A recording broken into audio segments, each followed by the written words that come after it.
Hello, my name is Teresa and this is my 2019 Spring Sketchbook Tour. I started a new sketchbook in the previous video. If you watch it, I was still drawing on this one, but I finished it. And now, yeah, this was the last few drawings. I don't know if I had them on the previous sketchbook tour, but here they are. And now I'm gonna show you the new one, which is again an A5 sketchbook because I like this size. I don't know why. I like drawing small. And this is a heavyweight case-bound sketchbook from Windsor Newton, and it's really interesting because it's perforated. So if you wanna rip off the page and make it as a one-page illustration, you can do that. And I got it because I've been using these pens quite a lot, the Posca pens. And these pens are paint pens, and they really do affect the pages. They're very wet, and as you can see in the previous sketchbook, some pages where I use Posca pens, you can tell straight away which ones they were because they're completely, you know, they're bent because of the level of water in these pens. And I thought, you know, a watercolor sketchbook could do it, but I don't think it can. You know, you can still see all these pages bent. So what I'm starting to realize is that Posca pens will bend the pages regardless of page weight, or maybe I'm just haven't found the right sketchbook. So if you know a sketchbook that can you know, withstand the abuse of Posca pens, let me know. But let's get started. This was April to June, so spring 2019. So we start here, and these are the usual tests that I do. Let me just show you. What I try to test in these pages is how the colors and the ink reacts and everything, and if it bleeds through. And again, you know, I haven't found any paper that can retain the markers just on the one side. So basically, the markers will always bleed through in my experience. But you know, the Poscas don't bleed through, and the ink looks good. So you know, it's a good sketchbook. So I started this page sketching a little bit, and this is my D&D character.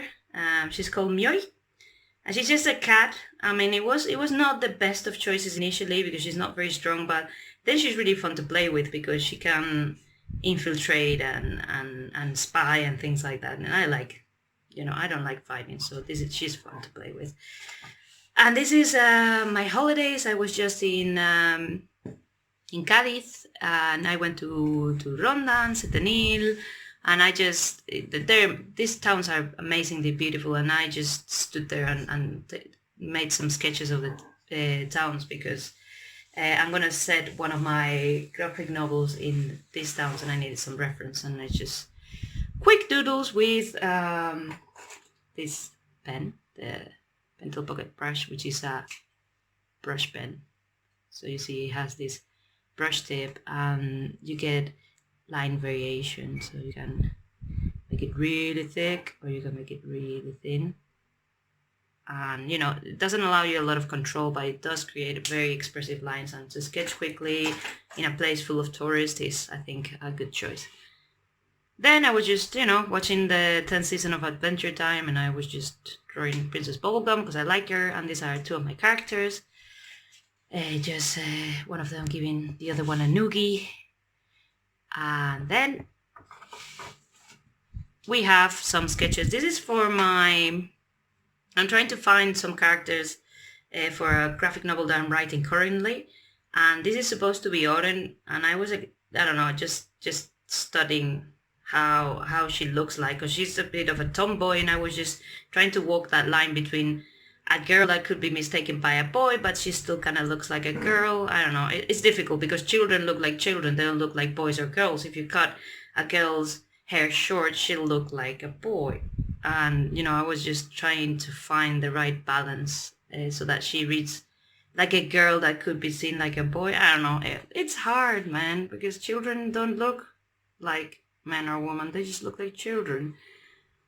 And here we have Myoy again. This is pencil.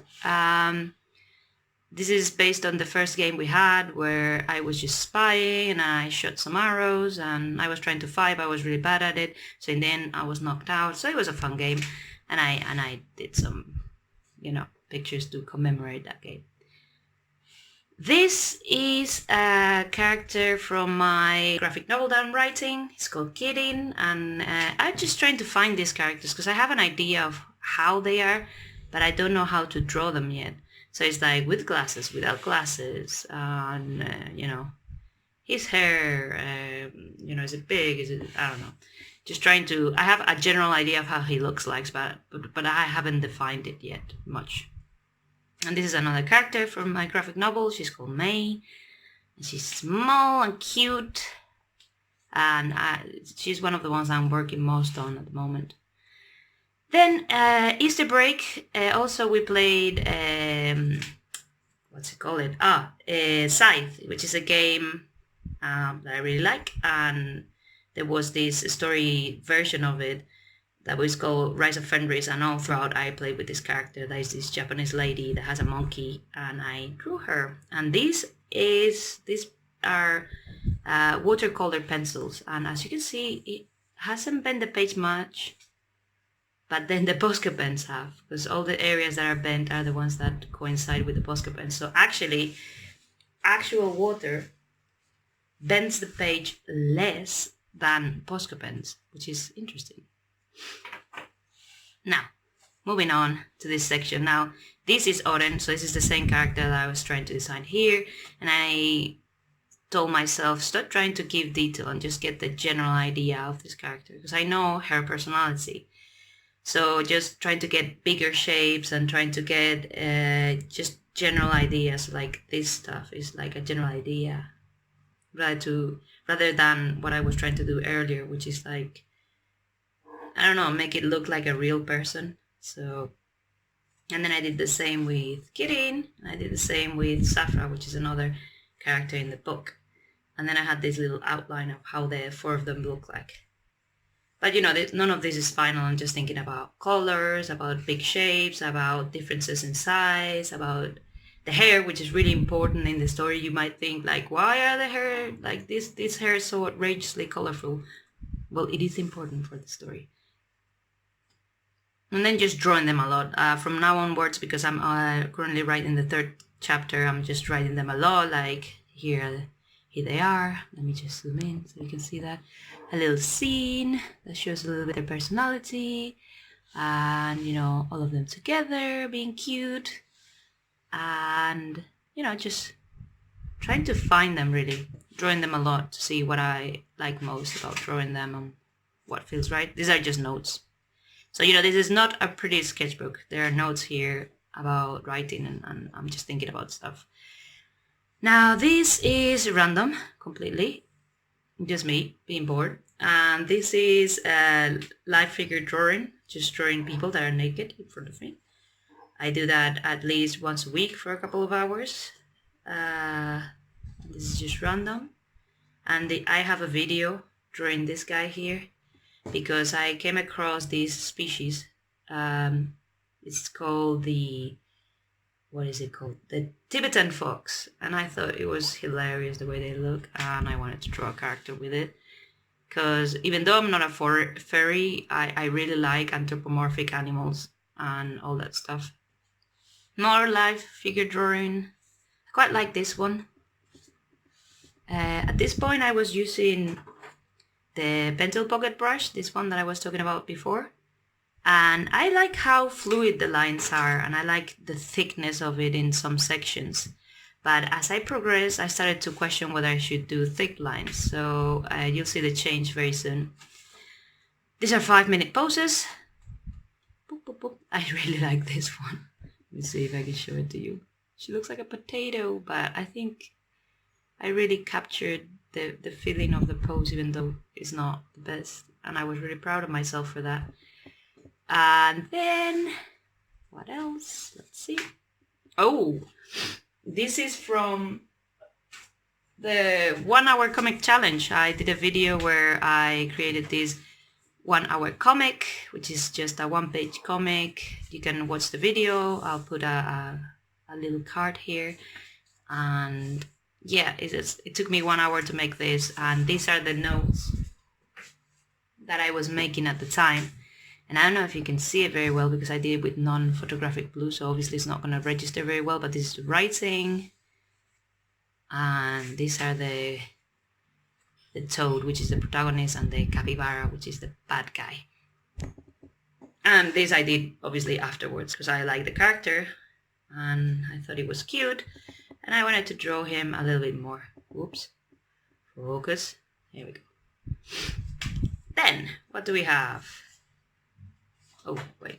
Skip. More figure drawing with the Pentel pocket brush and some color pencils to shade it. These are the 5-minute poses, which are my favorite. I find that if I draw for longer than 5 minutes, I tend to overcomplicate things and then I mess up. So as long as you give me 5 minutes, I can do a very expressive, readable pose like this or like this. But give me 15 minutes and I'll probably overcomplicate it and mess up.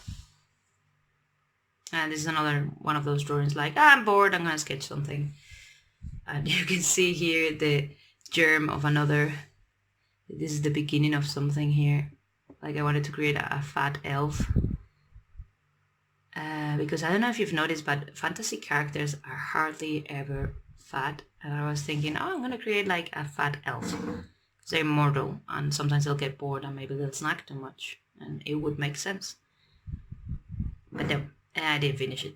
And this is Oren from the story I'm writing, and again here I am going crazy trying to find these characters, trying to draw them in different poses, see what I like, what I don't like.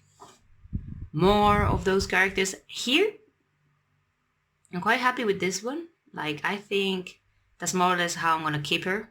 That's Oren, the tomboyish one, and this is Kidding. And in the end, like once I had the sleepy eyes, because it's important that he has sleepy eyes, and the long hair and the green hair, like more or less that's more or less where I want to go with them.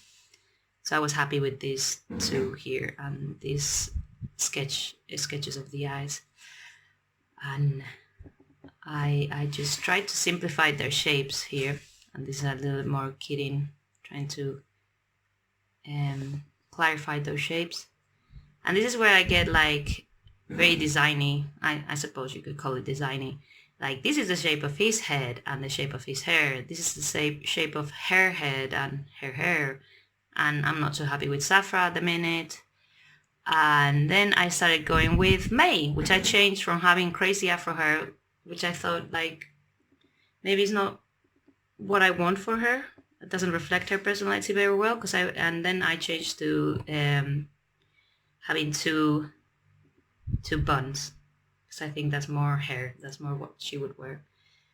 And yeah, just exploring these characters, trying to find them. And here's when I made the transition, more or less. Like I've been using this pen more. This is my favorite ballpoint pen. Let's see. Oh. The Pilot G-TEC C4. I got a pack of 3 for my birthday last year, so I'm using those a lot. And I don't know, what do you guys think? Like thin lines are kind of nice, and they give a more cartoony vibe to everything. But thick lines at the same time, like if I compare these to, let's say, these ones. I don't know what I like better. I haven't made my decision of what I prefer, like a thick line or thin line. Don't know. And this is of course talking about my comic, whether I want to go back to thin lines. Haven't made a decision yet. More figure drawing, and then again I'm trying to design the characters here, defining the shapes of the bodies and heads and making them all very distinct. And you know, here I hit a wall because some days I can't draw, and this is one of those days where I just can't draw. So I only inked and shaded the ones that I liked and that were in line with what I was going for, and the others I was just like, oh my god, can't draw. So more. Here the only one I liked was Oren, and here I was a little bit more like, oh, this is more what I envision May to be. And here you have her. She's cute and she has curly hair. I don't know. It's hard to materialize something that is an idea because I don't visualize the character. I just have an idea of how they should feel, so I have to explore and look for them. And this is the final drawing for this spring sketchbook tour. These are my characters for the graphic novel that I'm writing. And again, I haven't 100% found them yet. I know how they should feel like when I look at them, but I haven't succeeded in completely getting that across, especially with Safra at the moment. She's like all over the place. I don't like her at all. So I need to work on her. Well, that is it. The biggest problems this sketchbook tour have been, do I want thin line, thick line, and the fleshing out these characters, because, you know, I don't visualize images in my head very well, and I have to go from concept. So I know the concept of what they should look like and how they should feel like, but I haven't got an image in my head. So I have to keep drawing and say, no, this doesn't feel like what I want, and then drawing and redrawing and redrawing. So I'll keep doing that, and probably you'll see more of this in the summer sketchbook tour. So I hope you enjoyed the sketchbook tour. Let me know what you think about thick line and thin line. This is one of those things that I always think about, and let me know if you know any type of paper or sketchbook where, you know, the pocket, the markers won't bleed through, because they always bleed through when whatever paper I use. And a sketchbook, maybe that the Posca pens don't bend the page, because, you know, they do bend the page a lot for me, and I have tried several sketchbooks and I haven't found one that works. So that is it for this sketchbook tour. I hope you enjoy it. If you have any questions, let me know down in the comments below, and I'll see you in the next sketchbook tour at the end of the summer. Oh, and by the way, I forgot to say, I am looking for beta readers for my comic project that I'm developing the characters for. I will be delivering up to chapter 3 around September times. So if you'd be interested in being a beta reader, which means basically reading the script or the thumbnails and telling me, oh, I found this boring, or oh, I really like this bit, just giving me some feedback on what I'm doing right and what I'm doing wrong, then please email me or send me a message or write it down in the comments and I'll get in touch. Thank you again for watching the video, and I'll see you next week. Bye bye!